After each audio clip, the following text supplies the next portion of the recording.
बिस्मिल्लाहिर्रहमानिर्रहीम जी, मेरा नाम है मकसूद कैफी और आप देख रहे हैं मकसूद कैफी डिजिटल। जिला कसूर की तहसील चूनिया के अंदर एक खतून को किराए के कातलों ने शूटरों ने कत्ल कर दिया था। ये केस इंतहाई संगीन था। पुलिस ने इस पर वर्क किया और अब किराए के कातलों को पकड़कर असल मुलजम को पार कर दिया गया है। ये सूरत हाल क्या है, तफसीलन से आपको जो है उमर फरूक बताएंगे। जी, ये तहसील चूनिया कचहरिया में होता यूँ है कि एक खतून होती है, उसके एक बुज़ुर्ग के साथ नाजायज़ तल्क़ात होते हैं। कुछ अर्सा तल्क़ात रहने के बाद जब बुज़ुर्ग जो है वो तल्क़ात को ख़त्म करना चाहता है, पीछे हटना चाहता है, खतून उसको बहाने से बुलाती है और बुलाकर उसका नफ्स काट देती है और उसको बड़ी बेदर्दी से कत्ल कर देती है। जब वो कत्ल हो जाता है उसके बाद खातून पे पर्चा हो जाता है। पर्चे की तारीख पे तारीख चल रही होती है। जो बुज़ुर्ग का बेटा था वो क्या करता है, वो प्लान तैयार करता है कि मैंने बदला लेना अपने बाप का। वो किराए के शूटर हायर करता है। कुछ अर्सा गुजरने के बाद खातून जो है वो कचहरी चूनिया में तारीख पे आती हैं। उसके पास छोटा बेटा भी होता है, उसका छोटा सा बच्चा होता है। जब वो तारीख से होकर वापस रक्शे पे बैठती है, उसको मेरा ख्याल है बरी कर दिया गया था केस से। जी जी बिल्कुल, उसको बरी कर दिया, जिसकी वो बरी होके रक्शे पे बैठी है। रक्शे को बैठी उतने में जो उसने बुजुर्ग के बेटे ने शूटर हायर किए थे, वो दो लड़के आते हैं, वो अंधाधुंध फायरिंग कर देते हैं। खातून मौके पर ही रक्शे पे उसकी डेथ हो जाती है। उसके बाद पुलिस स्टेशन चूनिया SHO साहब जो हैं वो मौके पे पहुंचते हैं और वो जब वाक़या देखते हैं, वाक़े को फौरी तौर पर CCD को मुंतकिल कर देते हैं। जब CCD को मुंतकिल होता है, CCD फौरी तौर पर उस पर कार्रवाई शुरू करती है, अपनी टीमें तश्कील देती हैं।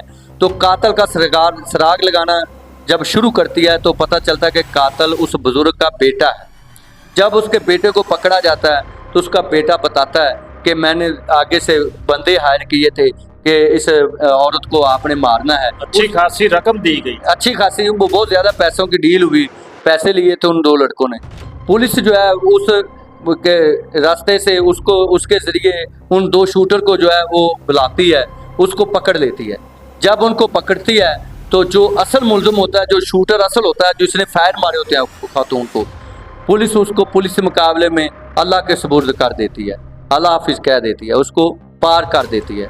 जिसके बाद अभी एक मुलज़िम, वो बुज़ुर्ग का बेटा भी गिरफ़्तार है और एक शूटर भी गिरफ़्तार है। उनके ख़िलाफ़ कार्रवाई चल रही है और आगे अल्लाह पाक बेहतर करेगा। ये मेरे ख्याल में मैं खराज तहसीन पेश करूँगा। अगर इस तरह CCD करती रही, इस तरह काम होते रहे, थाने आवारा हो जाएंगे, पुलिस जो है वो देखती रह जाएगी। इस तरह की कार्रवाइयों के बाद मेरे ख्याल में कुछ अर्से बाद लोग भी आस्ता आस्ता ठहरेंगे। जिस तरह डकैत लोगों को साथ कार्रवाइयाँ हो रही हैं, या इस तरह के लोगों ने, आपने देखा होगा वो रायविंड वाला वाक़या में भी फौरी तौर पर इंसाफ मिला, ये भी फौरी तौर पर इंसाफ मिला और असल मुलज़िम को मारा है। बात यह है कि जो असल टारगेट किलर था उसको मारा है, जिसने मारा था। तो इस पे मैं चूनिया के CCD के SHO साहब को भी खराज तहसीन पेश करता हूँ, DPO कसूर साहब को भी खराज तहसीन पेश करता हूँ कि उनके फौरी तौर पर इस पूरे वाक़या को क्लोज़ किया है। बहुत शुक्रिया जी। ये मुकम्मल दास्तान थी जो यहाँ पे पेश आई है।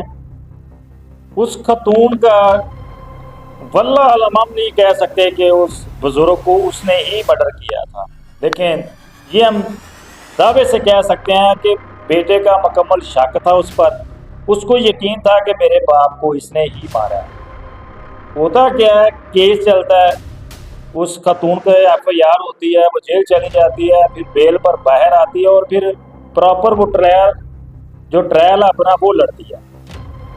जब जिस दिन वो वहाँ से बरी होती है, बेटे को शायद पहले ही पता होगा कि अदालत ने ये इंसाफ करना है, तो उसने शूटर जो थे वो हायर किए हुए थे और उन्होंने फिर इस खतून को कत्ल कर दिया और फौरी कत्ल का बदला कत्ल CCD ने भी आगे से उसको पार कर दिया। यही सूरत हाल रही तो इंशाल्लाह बहुत जल्द जराइम पेशा लोग हमें नज़र नहीं आएंगे। जो जराइम पेशा लोग हैं वो हाथ में तस्बीह और सर पे टोपी रख के बड़े जनाब ठाट बाट से ये नमाजें पढ़ते हुए नजर आएंगे। अगली स्टोरी के साथ मुझे दीजिए इजाज़त। अल्लाह निगहबान।